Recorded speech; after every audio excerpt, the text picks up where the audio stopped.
क्या करूँ कुछ समझ में नहीं आ रहा।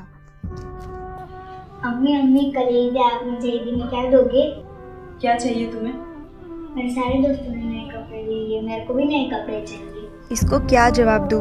इसके पापा 1 महीने से लॉकडाउन के कारण मुंबई में फंस गए हैं और अब तो मेरे पास घर की बाकी ज़रूरतों को पूरा करने के लिए भी पैसे नहीं हैं, तो इसको कपड़े कैसे ला के दूँ।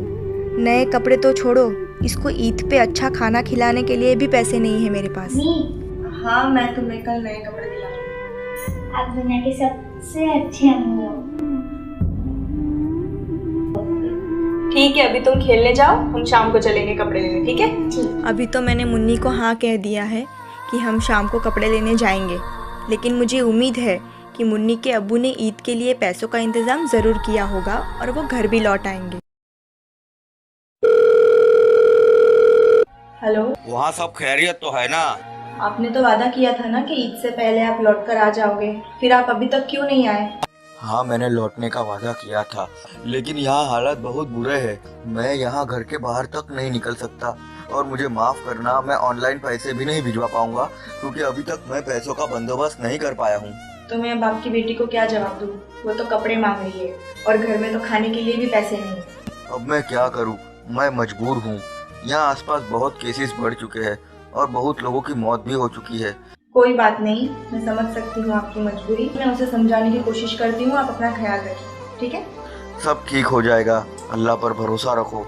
अब मैं क्या करूँ, मुन्नी तो खेल कर आती ही होगी, मुन्नी को क्या जवाब दूँ। अम्मी अम्मी मैं खेल के आ गई। अरे तुम आ गई खेल के? अम्मी आपने बोला था ना हम लोग शाम को कपड़े खरीदने जाएंगे, तो चले। इसको कहाँ से नए कपड़े ला कर दूँ, ये तो ऐसे नहीं मानेगी। लेकिन मैं किसी से मदद मांगूं? एक काम करती हूँ, पड़ोस वाली नगमा दीदी से मदद मांगती हूँ, ज़रूर मेरी मदद करेगी। तुम बैठो, मैं एक बार नगमा दीदी के घर जाके आती हूँ। मम्मी बाद में चले जाने में, अभी कपड़े खरीदने चलते हैं ना। बस मैं अभी 15 मिनट में आई, फिर हम चलते हैं, ठीक है? पर जल्दी आना। हाँ हाँ, मैं जल्दी आ जाऊँ। आज तो अम्मी के साथ कपड़े लेने जाऊंगी, बहुत मजा आएगा। अरे हीना, आओ बैठो। अरे दरअसल मुझे ना आपसे कुछ काम था। क्या काम था? मुझे आपसे कुछ मदद चाहिए थी। बोलो, क्या मदद चाहिए मेरी? मुझे आपसे 2000 रुपये चाहिए थे। क्या 2000? वो एक्चुअली क्या है ना, मेरी थोड़ी मजबूरी है इसीलिए, वरना मैं आपसे पैसे नहीं मांगती। देखो ही ना, मैं कोई पागल नहीं हूँ कि ऐसे हालात में तुम्हें पैसे दे दूँ। वो दरअसल मेरे शौहर यहाँ आ नहीं सकते हैं, वो अटक गए हैं मुंबई में लॉकडाउन में, इसीलिए वो जैसे ही आ जाएंगे मैं आपको आपके पैसे लौटा दूंगी। और पता नहीं तुम्हारे शौहर कब लौटेंगे। वो क्या है ना, कल ईद है ना, इसीलिए मैंने आपसे मदद मांगी, वरना आज तक मैंने आपसे कभी मदद नहीं मांगी थी। देखो ही ना, तुम इतना कह ही रही हो तो 100-200 की मदद मैं तुम्हारी कर सकती हूँ, पर इससे ज्यादा उम्मीद मुझसे मत रखना।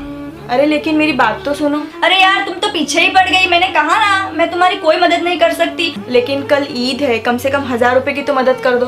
देखो ही ना, मैं तुम्हारी कोई मदद नहीं कर सकती, मुझे माफ कर दो। ठीक है आपा, कोई बात नहीं।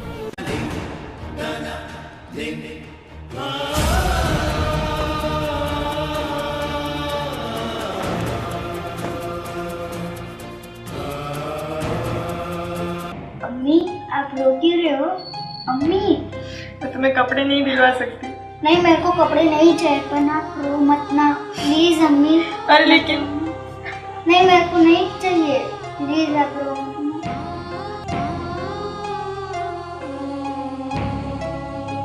जिंदगी का सफर है ये कैसा सफर।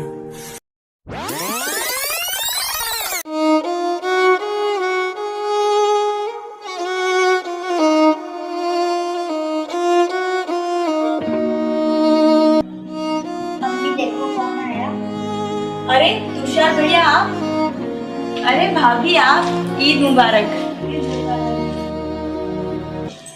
अरे आइए ना, बैठिए ना, मैं आपके लिए पानी लेके आती हूँ। नहीं रहने दीजिए, आपके लिए सेवा लाया। मुंह मीठा कीजिए, आज ईद है। अरे इसकी क्या जरूरत थी? और ये लो बेटी, तुम्हारे लिए ईदी। ये आप मेरे लिए ईदी लाए। अम्मी मैं कैसे दिख रही हूँ? अरे वाह, आप तो बहुत ही अच्छे लग रहे हो। सच्ची? हाँ। इससे बड़ी खुशी मेरे लिए कोई नहीं हो सकती। मैं कल ही रहमान से मिलने आया था और तब मैंने आप दोनों की सारी बातें सुन ली। उसके बाद मैंने रहमान को कॉल करके डांटा भी कि एक बार भी मुझे उसने अपनी तकलीफ़ क्यों नहीं बताई, और फिर उससे बात करके ही मैं आज यहाँ मुन्नी के लिए ईदी लेके आया हूँ। और वैसे भी रहमान की बेटी भी तो मेरी बेटी जैसी है ना। भैया, आज आपने जो हमारे लिए किया उसके लिए अल्लाह आपको बरकत दे। आप सच में रहमान के भाई हो। अरे ये तो मेरा फर्ज है। देखिए भाभी, रहमान मेरे छोटे भाई जैसा है। अगर इस हालत में मैं उसकी मदद नहीं करूं तो कौन करेगा। और वैसे भी इस दुनिया में इंसानियत से बड़ा कोई धर्म नहीं है। सच कहूं तो हमारा देश आज बहुत बड़ी मुश्किल में है, इसीलिए इस हालातों में हमें एक दूसरे को मदद करनी चाहिए। चाहे त्योहार हो या बुरे हालात हो, तभी हम एक सच्चे इंसान कहलाएंगे। चाहे वो आपका पड़ोसी हो, आपका दोस्त हो, या कोई रिश्तेदार हो, या कोई ऐसा इंसान हो जिसको मदद की जरूरत है। देश में हर किसी को जरूरतमंद की मदद करनी चाहिए, तभी हम इस महामारी को हमारे देश से खत्म कर पाएंगे। आप सही कह रहे हो भैया। काश आपके जैसी सोच हमारे देश में सबकी हो, तो हमारा देश इस बीमारी को जल्दी ही हरा देगा।